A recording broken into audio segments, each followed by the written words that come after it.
देता है और ये पूरा पार्ट इस स्टोरी से रिलेटेड है ही नहीं। फिर भी हमें क्यों दिखाया गया मुझे नहीं पता। उसके बाद हमारे मेन कैरेक्टर को इंट्रोड्यूस करते हैं जो कि होता है 37 इयर्स का, और तभी ये हमें बताता है कि ये कैसे 37 इयर्स का है और आज तक इसकी कोई गर्लफ्रेंड रही ही नहीं है। ये जिंदगी भर हमेशा अकेला रहा है। ऐसे ही ये रास्ता क्रॉस करता रहता है कि तभी इसे इसका दोस्त मिलता है जो कि इसके पास आता है अपनी गर्लफ्रेंड के साथ और बोलता है कि मेरे दोस्त देखो ये मेरी गर्लफ्रेंड है और चलो हमने तुम्हारे लिए खाने का रिजर्वेशन किया है तो हम इस होटल में जाएंगे और खाना खाएंगे। तो हमारा मेन कैरेक्टर इसके साथ होटल में जाने के लिए रेडी होता है, लेकिन तभी ही पीछे से एक गुंडा आता है और वो इसके दोस्त के ऊपर हमला करता है। तो हमारा मेन कैरेक्टर जो कि एक हीरो है वो जाता है इसको बचाने के लिए और बेचारा खुद वो चाकू खा लेता है और ऐसे ही ये खत्म होने लगता है। तो ये बोलता है कि अरे बाप रे मैं ऐसे खत्म होने वाला हूँ। वेल मेरी जिंदगी बहुत ही दर्दनाक थी, 37 इयर्स का हो गया मैं और आज तक कभी कोई गर्लफ्रेंड नहीं थी मेरे पास, पेन। ऐसा बोल के ये खत्म हो रहा होता है कि तभी हमें थोड़ी सी झलक दिखती है एक नई एबिलिटी की। वो बोलता है कि पेन नलिफिकेशन एबिलिटी आपके अंदर आ गई है, आपके अंदर ग्रेट सेज की एबिलिटी भी आ गई है। ये सब ये देख रहा होता है और बोलता है कि लगता है कि मैं खत्म हो रहा हूँ इसीलिए मेरा दिमाग चकरा रहा है। तभी ये खत्म होने के पहले अपने दोस्त को बोलता है कि मेरे भाई मेरा एक बहुत ही इंपॉर्टेंट काम है, प्लीज वो तू कर लेना। तो बोलता है कि भाई तुम तो खत्म हो रहे हो, तुम्हें जो काम बोलोगे मैं वो करने के लिए रेडी हूँ। तो ये बोलता है कि चाहे कुछ भी हो जाए, चाहे आंधी आए या तूफान आए, तुम्हें मेरे घर जाना है और मेरे हार्ड डिस्क को डिस्ट्रॉय करना है और उसके साथ साथ मेरा गूगल का सर्च हिस्ट्री भी डिस्ट्रॉय करना है, ठीक है। तो उसका दोस्त बोलता है कि ठीक है मैं कर लूंगा। तो अब मैं ये सोच रहा हूँ कि इस बंदे ने क्या सर्च किया था इसके गूगल में जो इसको डिस्ट्रॉय करने की जरूरत पड़ रही है खत्म होने के पहले।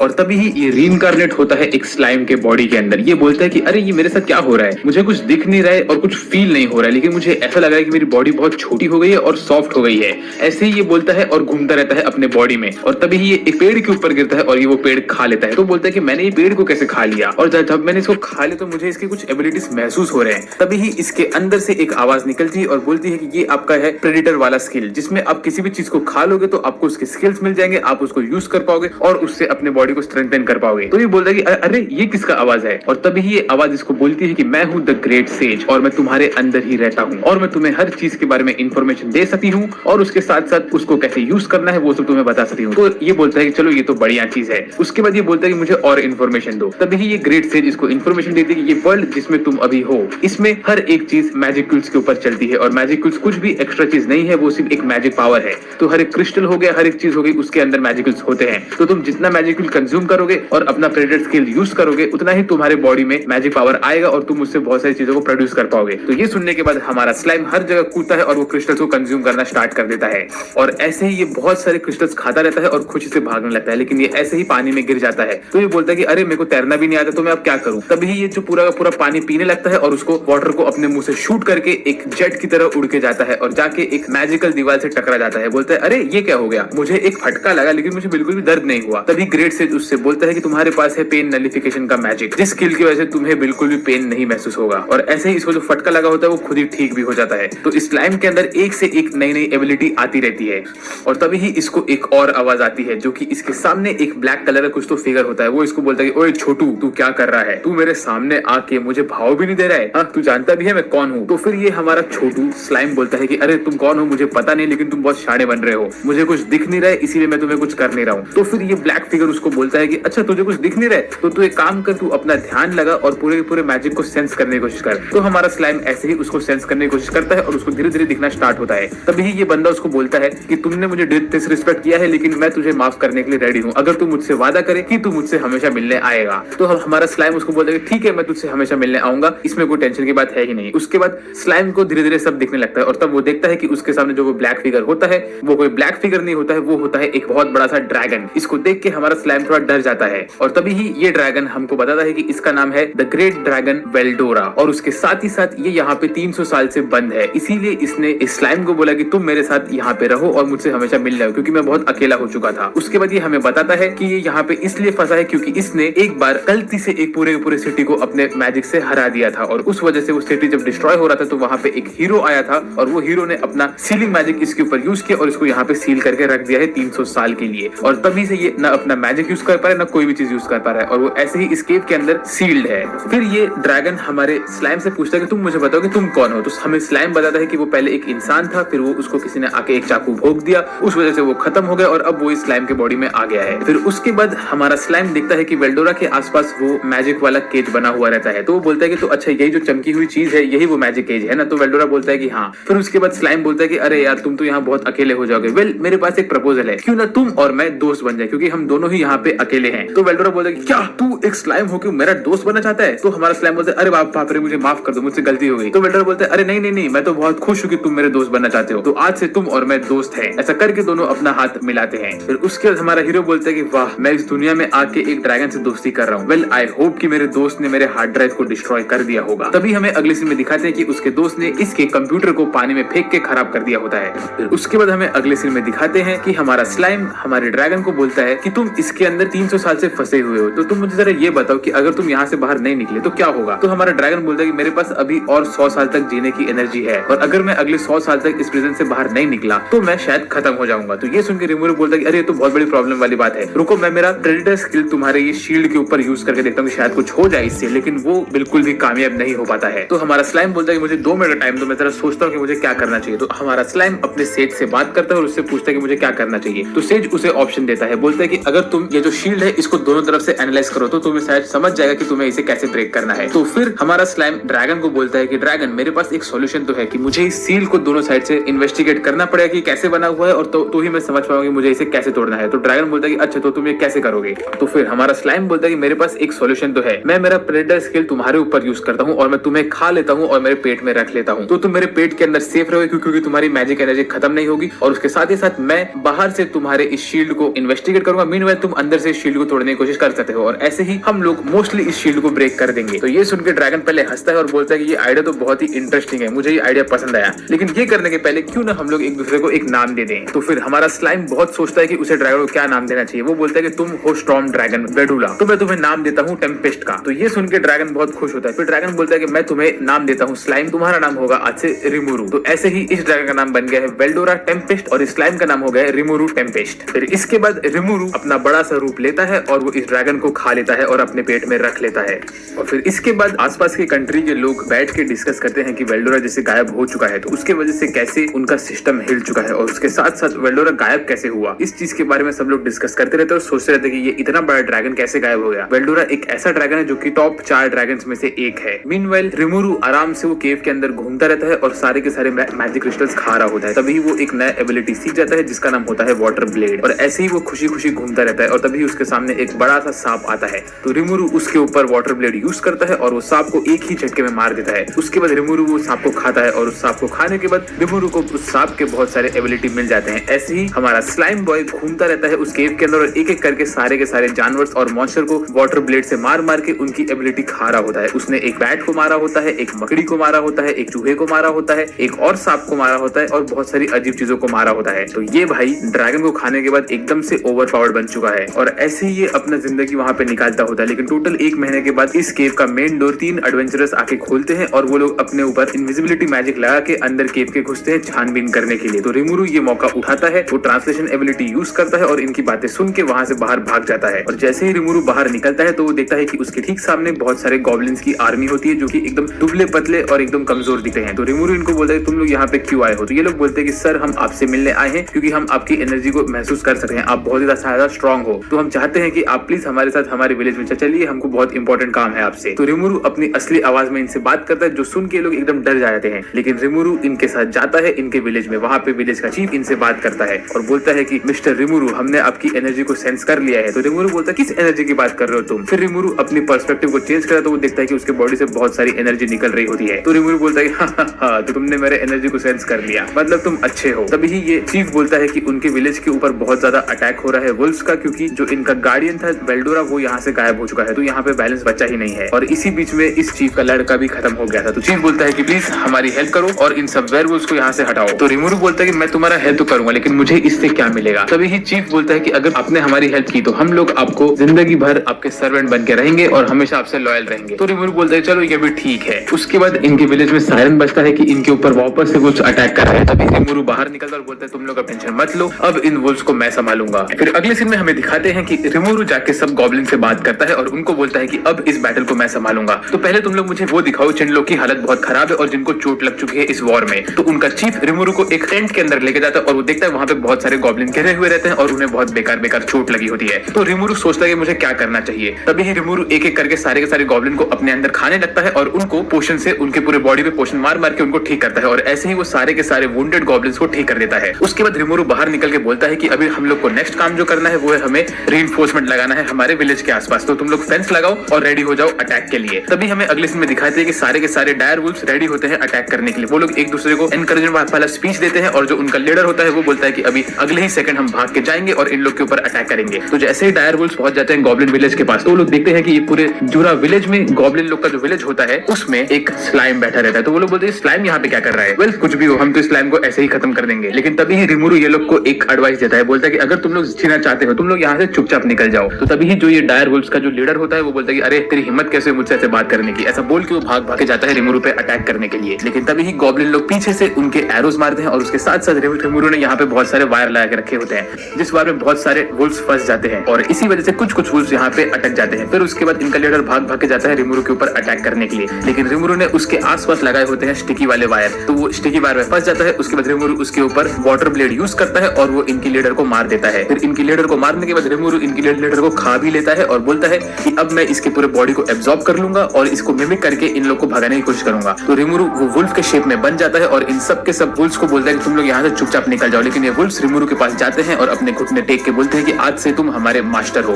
फिर उसके बाद हमें अगले सीन में दिखाते हैं कि विलेज के अंदर वुल्फ्स और गॉब्लिन सब साथ में रहते हैं। तो रिमुरु बोलता है कि अब से तुम सब लोग यहाँ पे साथ में रहोगे और तुम लोग पैर बना के एक दूसरे के साथ रहोगे। फिर उसके बाद रिमुरु बोलता है चलो अब मुझे लोगों को काम करवाना है। तो सबसे पहले बोलते हैं अरे तुम लोग का नाम क्या है? तो ये गॉब्लिन बोलता है कि हम लोग का कुछ नाम ही नहीं है। तो रिमुरु बोलता है ठीक है मैं सबको नाम दूंगा। तो ये सुन के सारे मॉन्स्टर्स खुश हो जाते हैं। तो रिमुरु थोड़ा कंफ्यूज होता है कि ये लोग ये सुन के इतना खुश क्यों हो रहे हैं। फिर रिमुरु एक एक करके सारे गॉब्लिन्स को नाम देने लगता है और इस गॉब्लिन का नाम गोबता होता है और ये मेरा फेवरेट गॉब्लिन है। फिर रिमुरु ऐसे ही करके सारे के सारे गॉब्लिन्स को तो नाम दे देता है। उसके बाद जब वुल्फ्स की बारी आती है तो रिमुरु बोलता है कि ये जो इनका लीडर का बेटा है इसके सर पे एक स्टार है और ये बहुत ही तेज है तो मुझे इसे कुछ अच्छा नाम देना चाहिए। वेल तुम्हारा नाम होगा रंगा टेम्पेस्ट। और ये बोलने के बाद रिमुरु अचानक से पिघलने लगता है और वो बेहोश हो जाता है। तब हमें अगले सीन में मालूम पड़ता है कि रिमुरु असल में बेहोश इसलिए हुआ था क्योंकि उसकी सारी की सारी मैजिक एनर्जी खत्म हो गई थी। उसका रीजन ये होता है कि जब भी किसी भी मॉन्स्टर को नाम मिलता है तो फिर वो जो बंदा उसको नाम देता है वो बंदा अपनी मैजिक यूज करता है उसको नाम देने के लिए। और इसका क्या सिग्निफिकेंस है ये है कि अगर किसी भी मॉन्स्टर को नाम मिलता है तो वो मॉन्स्टर इवॉल्व होता है और वो और स्ट्रॉन्ग बन जाता है। तो हमें अगले सीन में दिखाते हैं कि रिमुरु 3 दिन के बाद सो के उठता है और उसकी मैजिक एनर्जी पूरी की पूरी रिकवर हो चुकी होती है। लेकिन इस वक्त सारे के सारे गॉब्लिन ट्रांसफॉर्म हो चुके होते हैं स्ट्रॉन्गर गॉब्लिन्स में। सारे मेल गॉब्लिन्स बन गए होते हैं हॉब गॉब्लिन्स और तो सारे फीमेल गॉब्लिन्स बन गए होते हैं गॉब्लिना। और ऐसे ही यहाँ पे सब लोग एकदम से ट्रांसफॉर्म हो गए होते हैं। इवन हमारा वुल्फ रंगा तक टेम्पेस्ट वुल्फ में कन्वर्ट हो जाता है और वो बहुत बड़ा हो जाता है साइज में। और उसके साथ साथ जैसे ही वो अपनी पूंछ हिलाता है तो इतना ऑरा क्रिएट होता है कि सब कुछ उड़ जाता है। और अब सब लोगों ने रिमुरु को अपना कैप्टन मान लिया रहता है। फिर इसके बाद रिमुरु रंगा से पूछता है कि रंगा मैंने तो सिर्फ तुम्हें नाम दिया था तो सारे के सारे वुल्फ्स कैसे इवॉल्व हो गए? तो रंगा बोलता है कि हम सब जो डायर वुल्फ्स है वो लोग एक ही एंटिटी है। तो जैसे आपने मुझे नाम दिया तो इन सबको ये फैमिली नेम मिल चुका है। फिर इसके बाद रिमुरु इस विलेज का जब चीफ बन गया होता है तो वो सबको कमांड देता है। पहले बोलता है कि मैं इस विलेज के अंदर 3 रूल रखना चाहता हूँ। पहला रूल ये है कि हम लोग कभी भी इंसानों को नहीं मारेंगे। दूसरा रूल ये है कि हम लोग कभी भी आपस में नहीं लड़ेंगे और तीसरा रूल ये है कि हम लोग कभी भी किसी और रेस को कमजोर नहीं दिखाएंगे और उनके ऊपर हमला नहीं करेंगे।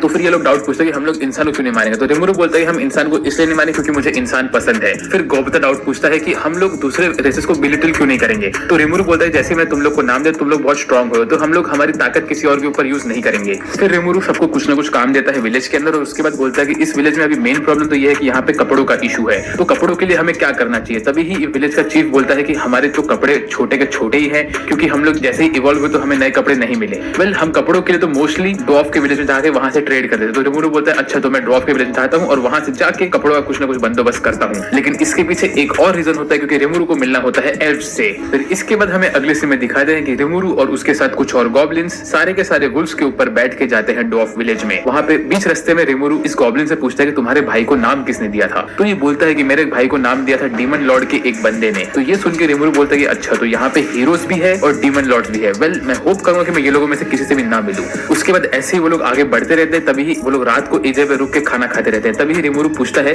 कि ये ड्वार्फ किंगडम में और क्या क्या चीजें हैं?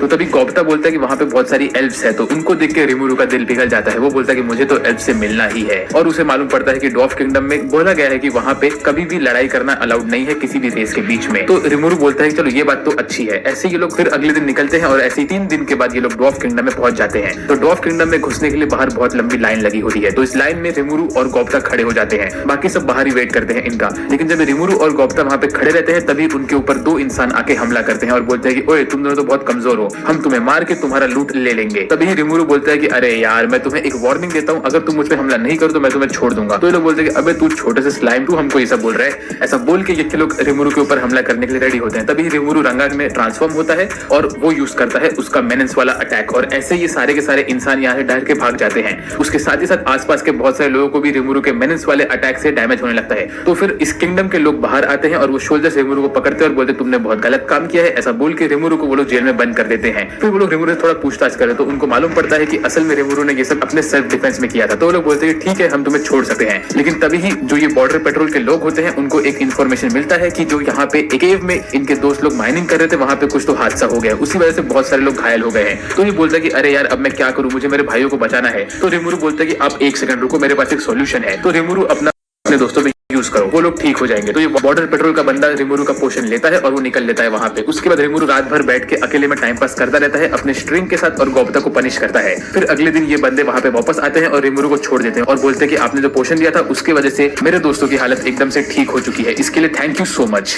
और जो 3 लोग जो ठीक हुए होते हैं पोषण से वो लोग होते हैं ब्लैक स्मिथ्स। फिर ये बंदा रिमुरु को खाना देता है और बोलता है कि सर आपको जो भी हेल्प चाहिए आप मुझे बोलिए। तो रिमुरु बोलता है मुझे मेरे किंगडम के लिए कुछ ब्लैक स्मिथ्स चाहिए जो कि मेरे किंगडम में वेपन्स बना सकते हैं और तो और कपड़े बना सकते हैं। तो ये बंदा बोलता है कि अच्छा इतना सा काम, चलो मैं आपका काम कर दूंगा। फिर इसके बाद अगले दिन ये बंदा रिमुरु को लेके जाता है एक ब्लैक स्मिथ के शॉप पे, जहाँ पे रिमुरु देखता है कि बहुत सारे एन्चेंटेड आर्मर होते हैं और तो और अमेजिंग स्वॉर्ड्स होते हैं। ये सब देख के रिमुरु बोलता है कि वाओ वो स्वॉर्ड तो शाइन हो रहा है। वो स्वॉर्ड किस चीज से बना है? तो ये बंदा बोलता है कि वो एक मैजिक ओर से बना है और इसको मेरे दोस्त ब्लैक स्मिथ ने ही बनाया है। फिर उसके बाद ये बंदा रिमुरु को लेके जाता है काइजी के पास, जो होता है इस पूरे कंट्री का सबसे बेस्ट ब्लैक स्मिथ। और काइजी से बात करके रिमुरु को मालूम पड़ता है कि असल में काइजी इस वक्त बहुत बड़े टास्क में फंसा हुआ है, क्योंकि उसको एक हफ्ते के अंदर 20 लॉन्ग स्वॉर्ड बना के देने हैं जो कि मैजिकल लॉन्ग स्वॉर्ड है। लेकिन इसके पास इतना टाइम है ही नहीं, क्योंकि इनका किंगडम वॉर पे जाने वाला है, उसीलिए ये स्वॉर्ड की बहुत जरूरत है। ये बोलता है कि इसके पास ना टाइम है ना तो इसके पास मैजिकल और है, तो ये कैसे बनाएगा? तभी रिमुरु बोलता है कि एक सेकंड रुको। ऐसा बोल के रिमुरु अपने पेट में से एक मैजिकल और निकालता है और वो इसको दे देता है। ये बंदा ये और देख के एकदम कंफ्यूज होता है, बोलता है कि आपके पास ये और कहां से आया? तो रिमुरु बोलता है कि मेरे पास तो ये सब और रहते ही, तुम इसे यूज करो और तुम्हारा मैजिकल स्वॉर्ड बनाओ। तो फिर ये बंदा इस और को यूज करता है और एक मैजिकल स्वॉर्ड बनाता है। ये स्वॉर्ड बनने के बाद रिमुरु इस स्वॉर्ड को चेक करता है और बोलता है क्या तुम मुझे 2 मिनट के लिए स्वॉर्ड दे सकते हो? फिर वो स्वॉर्ड को लेने के बाद रिमुरु वो स्वॉर्ड को खा लेता है और उसको एनालाइज करता है और वैसा same to same 20 sword produce करता है और वैसे स्वॉर्ड प्रोड्यूस करके इस ब्लैक स्मिथ को दे देता है। ये देख के ब्लैक स्मिथ बहुत खुश हो जाता है और बोलता है कि इसमें मैं आपको एक पार्टी दूंगा।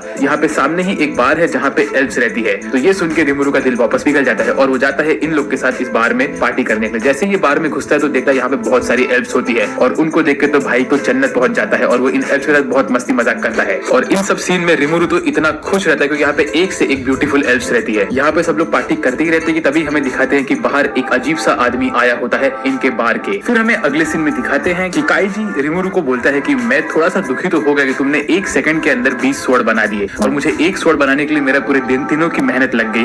तो रिमुरु बोलता है सॉरी यार मुझे माफ कर दो। लेकिन तभी काइजी बोलता है कोई बात नहीं, अब मैं इसको चैलेंज की तरह लूंगा और एक ऐसा वेपन बनाऊंगा जिसे तुम कॉपी नहीं कर पाओगे। उसके बाद रिमुरु के सामने ये एक एल्फ आती है और रिमुरु को बोलती है कि रिमुरु मैं तुम्हें एक स्पेशल सर्विस दूंगी। ये सर्विस सुन के रिमुरु थोड़ा एक्साइटेड हो जाता है, लेकिन असल में ये सर्विस ये होता है कि वो अपने मैजिक बॉल से रिमुरु का फ्यूचर देखने वाली होती है। तो वो बोलती है कि इस मैजिक बॉल के थ्रू मैं ये फ्यूचर में देखूंगी तुम्हारा पार्टनर कौन है। तो फिर वो जब फ्यूचर देखती है रिमुरु का तो वहाँ पे एक लड़की दिखाते हैं हमें जो 4-5 बच्चों के साथ होती है। तो रिमुरु इसको देख के बोलते हैं कि ओए ये तो सुंदर है लेकिन ये जापानीज भी दिख रही है। तो फिर रिमुरु को सब लोग छेड़ने लगते हैं, बोलते हैं कि अच्छा इसको देखकर तुम्हारा मुंह एकदम लाल हो रहा है, क्या तुम्हें इससे प्यार हो गया है? तो रिमुरु बोलता है ऐसा कुछ नहीं है, चलो चलो। और फिर तभी ही यहाँ पे ये वेस्टो नाम का बंदा आता है जो कि होता है एक मिनिस्टर किंग का। ये यहाँ पे आके काइजी को बोलता है ओए काइजी तू यहाँ पे इतने मजे क्यों कर रहा है? तुझे मैंने काम दिया था, तूने अब तक 20 स्वॉर्ड बनाए नहीं है ना? तो काइजी बोलता है मैंने वो स्वॉर्ड बना के पहले ही सबमिट कर दिए हैं, तो तू लेट हो गया है। तो ये सुन के वेस्टो थोड़ा भड़क जाता है, बोलता है कि तुमने इतना जल्दी कैसे कर दिया सब? चलो ठीक है लगता है तुम थोड़े लकी बन गए थे। उसके बाद वेस्टो देखता है कि यहाँ पे रिमुरु रहता है तो बोलता है कि ओए एल्फ तुम्हारे ये बार में स्लाइम मॉन्स्टर क्या कर रहा है? तुम लोग गधे हो क्या? ऐसा बोल के वेस्टो एक जूस का ग्लास पकड़ता है और वो रिमुरु के ऊपर गिरा देता है। तो एक जूस गिरने के बाद रिमुरु थोड़ा गुस्से में आता है, लेकिन बोलता है कि नहीं मैं कुछ सीन यहाँ पे क्रिएट नहीं करना चाहता हूँ क्योंकि मैं नहीं चाहता कि मेरे वजह से काइजी फंस जाए। लेकिन तभी काइजी गुस्से में आता है और वो वेस्टो को मुक्का मार के गिरा देता है और बोलता है कि तू बहुत शाना बन रहा है। ऐसा बोल के वेस्टो को 2-3 मुक्के और मारता है और फिर काइजो बोलता है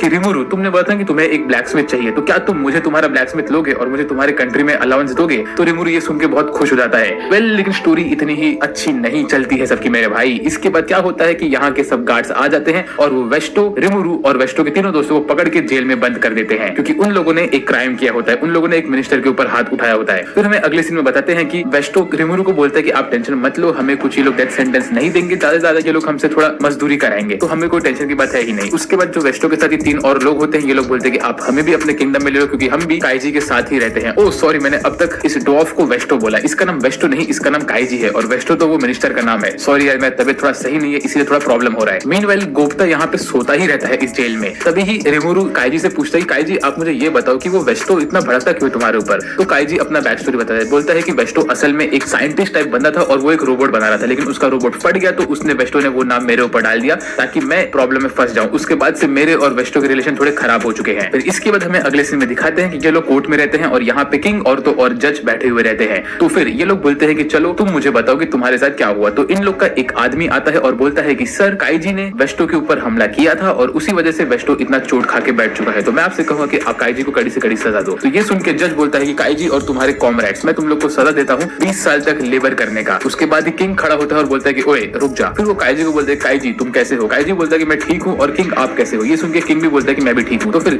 किंग काइजी को बोलता है, काइजी मैं तुम्हें ये कहना चाहता हूँ कि क्या तुम वापस से मेरे किंगडम में रहोगे और मेरे काम करोगे। तो काइजी बोलता है कि नहीं सर, मैंने मेरी लॉयल्टी पहले ही किसी और मास्टर को सर्व कर दी है, इसीलिए मैं आपके इस ऑफर को डिक्लाइन करता हूँ। तभी रिमोरू बोलता है कि बाप रे, ये किंग का ऑरा बहुत ही खतरनाक है, मुझे इससे नहीं भिड़ना है। तो फिर ये सुन के किंग बोलता है कि ओके काइजी, मैं तुम्हें किंगडम से निकाल रहा हूँ और तुम्हारी पनिशमेंट यही है कि तुम और तुम्हारे साथी आज के बाद मेरे किंगडम में कभी नहीं आओगे, तो यहाँ से निकल जाओ। इसी के बाद काइजी और उसके सारे के सारे साथी रिमोरू के साथ किंगडम के बाहर निकलते हैं और वो लोग गोप्ता को पीछे ही भूल जाते हैं। लेकिन हमें तभी दिखाते हैं कि सबके निकलने के बाद किंग वेस्टो को बोलता है कि वेस्टो मैंने तुमसे बहुत उम्मीद की थी, लेकिन मैं अब तुम्हारी सारी उम्मीद हार चुका हूँ क्योंकि तुमने एक ऐसे स्लाइम से हमारी दुश्मनी करा दी है जिसने ये पोशन बनाया था। ये पोशन 100% रिकवरी देता है और हम लोग हमारे सारे के सारे साइंटिस्ट डॉफ सबके मदद से अब तक सिर्फ 98% वाला रिकवरी वाला पोशन बना पाए हैं। तो अब तुम्हारे वजह से हमारे रिलेशन खराब हो चुके हैं इस स्लाइम के साथ, तो मैं तुम्हें भी पनिशमेंट देता हूँ कि तुम भी मेरे किंगडम से बाहर निकल जाओ और मेरे सामने कभी आना मत। मीनवाइल हमें दिखाते हैं कि किंग बाद में अपने एक सिपाही को बोलता है कि तुम जाओ और वो स्लाइम का पीछा करो क्योंकि मुझे वो स्लाइम बहुत खतरनाक लग रहा है और मुझे उसमें से ड्रैगन वेल्डोरा की एसेंस महसूस हुई थी, तो तुम्हें उसका पीछा करना है और मुझे उसकी रिपोर्ट देने हैं। फिर इसके बाद हमें अगले सीन में दिखाते हैं कि हमारे ये तीनों हीरोज अपने गिल्ड में गए होते हैं और ये लोग वही हीरो होते हैं जो लोग स्टार्टिंग में हमें दिखाए गए थे रिमोरू से मिलते हुए और जिन्होंने वो रिमोरू के केव का दरवाजा खोला होता है। वेल ये लोग इनका रिपोर्ट देते हैं और बोलते हैं कि ड्रैगन वेल्डोरा वहां पे था ही नहीं और उस केव में बहुत सारे मॉन्स्टर्स पहले से ही खत्म हुए थे, तो हम लोग उस केव में सारा का सारा रिपोर्ट आपको दे रहे हैं। तो इनका जो गिल्ड का मास्टर होता है बोलता है तुमने अच्छा काम किया है, इसीलिए मैं तुम्हें 3 दिन की छुट्टी दे रहा हूँ, उसके बाद मैं तुम्हें वापस से उस केव में भेजने वाला हूँ और तुम्हें वहां पे छानबीन करते रहना जब तक तुम्हें वेल्डोरा कुछ सुराग वहां से नहीं मिले। वेल इसके बाद ये तीनों बाहर निकलते और बहुत गाली देते हैं उस गिल्ड मास्टर को, बोलते हैं कि यार ये हमें वापस से उस खतरनाक केव में भेज रहा है, मुझे वहां पे नहीं जाना। ऐसे ही लोग रोते रहते हैं। तभी इनके पीछे एक मास्क वाली लड़की आती है और वो बोलती है कि अगर तुम लोग वो केव में जा रहे हो तो मुझे भी तुम्हारे साथ लेके चलो, मुझे भी वहां पे काम है। तो ये लोग बोलते हैं अच्छा ठीक है। फिर ये लोग अपने आप को इंट्रोड्यूस कराते हैं और तब हमें मालूम पड़ता है कि जो मास्क वाली लड़की है इसका नाम है शिजू। फिर हमें अगले सीन में दिखाते हैं कि रिमोरू रंगा के साथ बैठा रहता है पानी के पास और वहां पे बैठ के रिमोरू उसको एक नया ट्रिक दिखाता है। रिमोरू खुद को रंगा में कन्वर्ट करता है और उसके बाद वो ब्लैक लाइटनिंग यूज करता है और सामने वाला पत्थर पूरा तोड़ देता है। फिर रिमोरू बोलता है कि ये मैजिक तो बहुत ज्यादा पावरफुल है, मुझे ध्यान देना पड़ेगा इस मैजिक को यूज करते हुए। फिर हमें बताते हैं कि जो इनके किंगडम में सारे के सारे नए डॉफ्स आ गए होते हैं वो लोग अपना अपने काम पे लग जाते हैं। काइजिन काम करता है सब लोग का वेपन बनाने में, उसके बाद गाम काम करता है सब लोग के आर्मर और कपड़ों का, और डोड काम करता है इक्विपमेंट बनाने में और उसकी डिटेलिंग करने में। फिर उसके बाद मेड जो कि एकदम शांत बंदा होता है और जिसके बाल सर के जगह मुंह पे होते हैं वो काम करता है आर्किटेक्ट वाला। फिर इसके बाद हमें अगले सीन में दिखाते हैं कि रिमोरू जब अपने गांव पहुंचता है तो वो देखता है कि वहां पे और 500 नए गॉब्लिन्स आ गए होते हैं। तो रिमोरू पूछता है कि ये लोग यहाँ पे क्यों आए। फिर इनका चीफ बोलता है कि ये लोग यहाँ पे इसलिए आए हैं क्योंकि इनके पास कहीं रहने की जगह नहीं है। तो फिर रिमोरू बोलता है कि अगर मैंने इन्हें छोड़ दिया तो क्या होगा। तो फिर ग्रेट सेज रिमोरू से बोलती है कि अगर तुमने इन्हें छोड़ दिया तो फिर ओक्स, पिग्स और बड़े बड़े मॉन्स्टर्स आके इनको खत्म कर देंगे, तो इनको हमें बचा के रखना पड़ेगा। तो रिमोरू बोलता है ठीक है, मैं इन 500 को अपने किंगडम में ले लेता हूँ और इन सबको नया नया नाम दूंगा। और इनको नाम देने के बाद रिमोरू वापस 3 दिन तक सोया रहता है। फिर हमें अगले सीन में दिखाते हैं कि गोप्ता वापस से अपने किंगडम में आ गया होता है, इवन तो रिमोरू उसके बारे में भूल चुका होता है। तो इसका रीजन ये होता है कि गोप्ता जब वहां पे अटका हुआ रहता है तो वो अपनी जान लगा के एक वुल्फ को समन करता है और वो वुल्फ समन होने के बाद गोप्ता को वहां से बचा के लेके आता है और यही चीज गोप्ता अभी इन नए बंदों को सिखा रहा होता है। तो रिमोरू बोलता है कि गोप्ता थोड़ा बहुत तो रिलायबल है आखिर। और फिर जो हमारा मेन चीफ होता है वो असल में गॉब्लिन लॉर्ड से गॉब्लिन किंग बन चुका होता है और वो बनने के बाद उसकी अभी एबिलिटी ये होती है कि उसको सारे के सारे एल्डर चीफ्स को मैनेज करना होता है जो कि छोटे छोटे गॉब्लिन्स को मैनेज कर रहे होते हैं, तो वो सबसे बड़ा बन चुका होता है। फिर हमें अगले सीन में दिखाते हैं कि ये जो हमारे हीरोज होते हैं उनके साथ शिजू भी रहती है और ये लोग भाग रहे होते हैं बहुत बड़े बड़े चींटियों से बच के। तभी शिजू पीछे घूमती है, अपना स्वॉर्ड बाहर निकालती है और उसके साथ फ्लेम मैजिक यूज करके इन सारी चींटियों को मारने लगती है। लेकिन तभी इनमें से एक चींटी बच जाती है और वो शिजू के ऊपर हमला करती है। लेकिन तभी अचानक से शिजू को कुछ तो होता है कि वो वहां पे पैरालाइज होकर गिर जाती है। तो उसी वक्त वहां पे रिमोरू आता है और वो अपना ब्लैक लाइटनिंग यूज करता है और उससे इस चींटी को मार देता है। उसके बाद शिजू का मास्क उड़ के रिमोरू के पास जाता है। तो रिमोरू जब उसको उसका मास्क देता है तो वो देख लेता है कि ये शिजू वही लड़की है जिसके बारे में हमें क्रिस्टल बॉल में दिखाया गया था। तो रिमोरू बोलता है अच्छा तो यही मेरी पार्टनर है। ये बोल के रिमोरू थोड़ा ब्लश करने लगा है। फिर हमें अगले सीन में दिखाते हैं कि रिमोरू ने इन सबको अपने विलेज में ले लिया होता है और इनका ट्रीटमेंट कर रहा होता है। ये लोग मजे से खाना खा रहे होते हैं। तभी ही रिमोरू वहाँ पे आता है और बताता है कि मैं इस विलेज का लीडर हूँ और मेरा नाम है रिमोरू टेम्पेस्ट। तो ये सुन के सारे हीरोज थोड़े से शॉक हो जाते हैं। तो रिमोरू बोलता है कि अच्छा ये जो हीरोज है ये तो इसी वर्ल्ड के हैं, लेकिन ये शिजू नाम की जो बंदी है ये शायद से जापान से है, क्योंकि इसके बैठने का स्टाइल और खाने का स्टाइल एकदम जापानीज तरीके का है। और उसके साथ साथ वो बोलता है कि जब उसने एक स्लाइम का रेफरेंस दिया होता है जो कि सिर्फ जापानीज लोग को पता होता है तो उस पे शिजू हंसती है। तो वो समझ जाता है कि शिजू असल में जापान से है। तभी वो पूछता है कि आप लोग यहाँ पे क्या कर रहे हैं। तो ये लोग बताते हैं कि हमें हमारे गिल्ड लीडर ने यहाँ भेजा है और उसने बोला कि ड्रैगन लॉर्ड वेल्डोरा के गायब होने के बाद हमें इन्वेस्टिगेशन करना है कि कहाँ पे क्या हो रहा है। तो बोलता है कि अच्छा तो वेल्डोरा के गायब होने से बहुत सारे कॉन्सिक्वेंसेस हो रहे हैं। फिर उसके बाद शिजू ऐसे ही अकेले खड़ी होती है एक पहाड़ के पास। तो रिमोरू उसके पास जाता है और वहाँ जाके रिमोरू उससे बातें करता है। रिमोरू उससे बोलता है कि तो तुम असल में जापान से हो। तो वो भी बोलती है कि हाँ मैं जापान से हूँ और तुम भी जापान से हो, तो मेरे तरह शायद तुम भी यहाँ पे समन हुए थे। तो रिमोरू बोलता है कि नहीं मैं समन नहीं हुआ था, मैं यहाँ पे रीइंकार्नेट हुआ था। तो तभी रिमोरू को याद आता है कि वेल्डोरा ने उसको बताया होता है कि जब 30 मेज मिलकर समनिंग करते हैं तो एक हीरो समन होता है यहाँ पे और उसके पास बहुत पावर होती है। तो रिमोरू बोलता है कि अच्छा तो तुम यहाँ पे समन हुई थी। तभी वो बताती है कि असल में मैं जापान में थी और मेरे घर के आसपास आग लग गई थी, तो मैं उस वक्त भाग रही थी और तभी मैं यहाँ पे समन हो गई थी। वेल उसके बाद रिमोरू शिजू को जापान के सारे फ्यूचर की चीजें दिखाता है अपने मेमोरी से, और ये सब देख के शिजू बहुत खुश हो जाती है। बोलती है जापान बहुत डेवलप हो चुका है इतने टाइम में। वेल काश मैं भी जापान में इस वक्त होती और मेरी मॉम को ये सब चीजें दिखा पाती। तभी वहाँ पे एक ड्वार्फ आता है और वो रिमोरू को लेके वहाँ से निकल लेता है। तो शिजू वहाँ पे अकेली खड़ी होती है और तब हमें दिखाते हैं कि जब शिजू यहाँ पे बच के भाग रही होती है वॉर के टाइम पे, तभी उसको एक फ्लेम मैजिक से एक बंदा समन कर लेता है इस वर्ल्ड में। और इस वर्ल्ड में आने के बाद वो बंदा इसके ऊपर छोड़ देता है इफ्रिट को, जो कि होता है एक फायर स्पिरिट, और ये बंदा शिजू की बॉडी को अपने कंट्रोल में ले लेता है। फिर हमें अगले सीन में दिखाते हैं कि यहाँ पे ये छोटी बच्ची जो कि शिजू होती है उसके अंदर इफ्रिट की आत्मा घुस गई होती है। तो इसके बाद येलो बाल वाला बंदा हमें मालूम पड़ता है कि एक डीमन लॉर्ड होता है।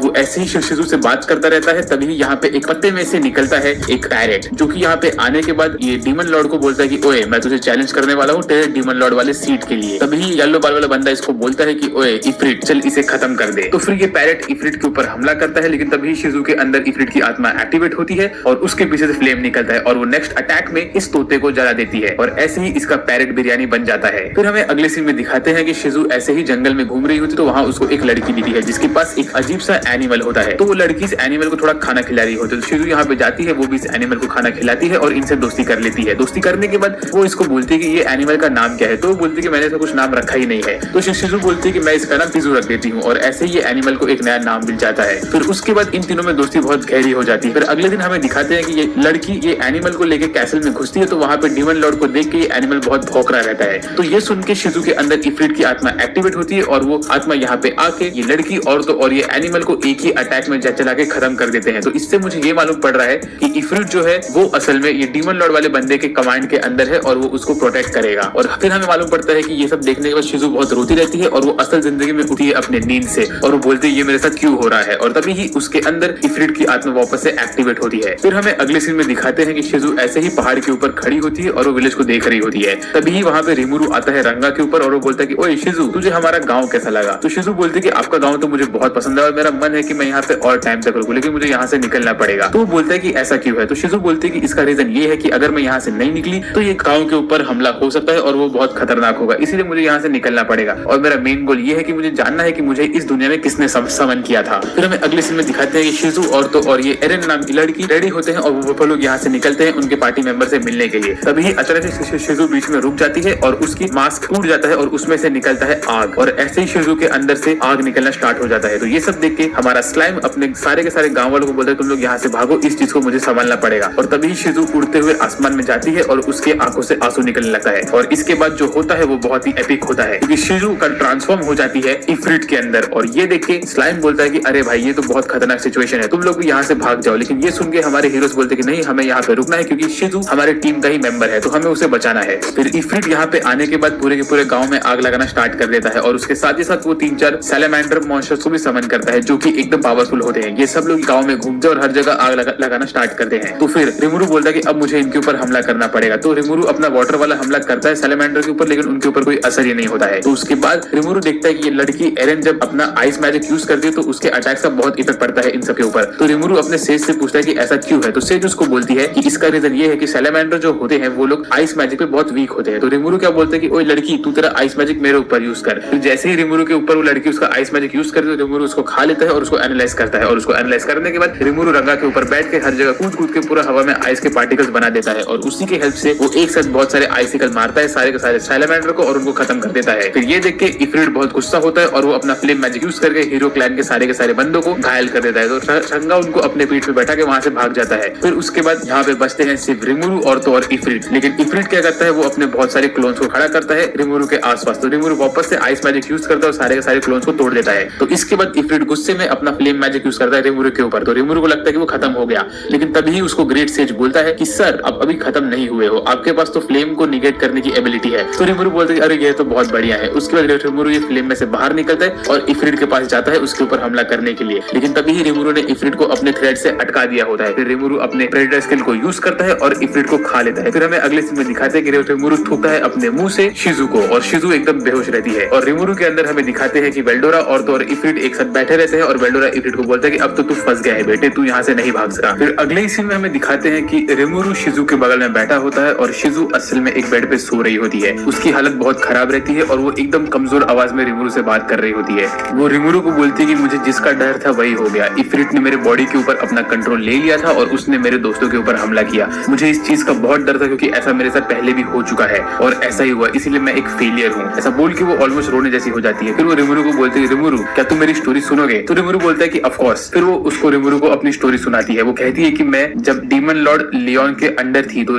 डीमन लॉर्ड लियोन ने मुझे छोड़ के ऐसे ही चला गया था, तो मैं उसके कैसल की देखभाल कर रही थी। तभी वहां पे एक हीरो आई थी। वो हीरो से लड़ने के बाद मैं ऑलमोस्ट हार गई थी और मुझे लगा कि वो हीरो मुझे खत्म कर देगी, लेकिन वो हीरो ने ऐसा नहीं किया। उसने मुझसे दोस्ती की और उसने मुझसे पूछा कि मैं यहाँ पे क्या कर रही थी और मैंने उसको मेरी स्टोरी बताई। तो मेरी स्टोरी सुनने के बाद उसने मेरे साथ सिंपैथाइज किया और उसके बाद मैं रोने लगी उसके साथ। और ऐसे ही वो हीरो मेरी बेस्ट फ्रेंड बन गई थी। मैं और वो हीरो हमेशा साथ में बहुत सारे मिशंस करते थे और हमेशा हम लोग साथ में रहते थे। तभी ही रिमोरू बोलता है कि अच्छा तो ये मास्क वो हीरो का ही है? तो वो बोलती है कि हाँ। फिर रिमोरू को लगता है कि शायद यही हीरो है जिसने वेल्डोरा को भी सील करके रखा था। उसके बाद वो कहती है कि वो हीरो के साथ रहने के बाद कुछ टाइम बाद वो हीरो वहां से चली गई। उसने मुझे ये मास्क दिया और कहा कि ये मास्क मुझे मेरे मैजिक पावर को सप्रेस करने में हेल्प करेगा और जब तक मैं ये मास्क पहन के रखूंगी तब तक इफ्रिट भी मेरे अंदर सप्रेस्ड रहेगा। तो इसका यही मतलब है कि जब वो मास्क हमने देखा था कि पहले जब क्रैक हो गया था उसके बाद ही इफ्रिट निकला था, तो यही मास्क की ताकत खत्म हो गई थी। वेल उसके बाद हमें ये बताती है कि हीरो के जाने के बाद शिजू ने बहुत मेहनत ये मास्क पहन के रखूंगी तब तक इफ्रिट भी मेरे अंदर सप्रेस्ड रहेगा। तो इसका यही मतलब है कि जब वो मास्क हमने देखा था कि पहले जब क्रैक हो गया था उसके बाद ही इफ्रिट निकला था, तो यही मास्क की ताकत खत्म हो गई थी। वेल उसके बाद हमें ये बताती है कि हीरो के जाने के बाद शिजू ने बहुत मेहनत की और वो बहुत सारे उसने फीट्स कवर अप किए। उसने बहुत सारे मॉन्स्टर्स को हराया और उनका नाम ऊपर ऊपर लेके गई। फिर उसके बाद शिजू हमारे रिमोरू से पूछते कि आपका असली नाम क्या है? तो रिमोरू उसका असली नाम शिजू को बताता है और शिजू भी अपना असली नाम रिमोरू को बताती है। फिर शिजू रिमोरू से बोलती है कि ये सब करने के बाद मैं एक टीचर बन गई थी और टीचर बनने के बाद मेरे पास 5 अच्छे स्टूडेंट्स थे जिनको मैंने बहुत कुछ पढ़ाया है, सिखाया और वो अभी भी स्टूडेंट्स है,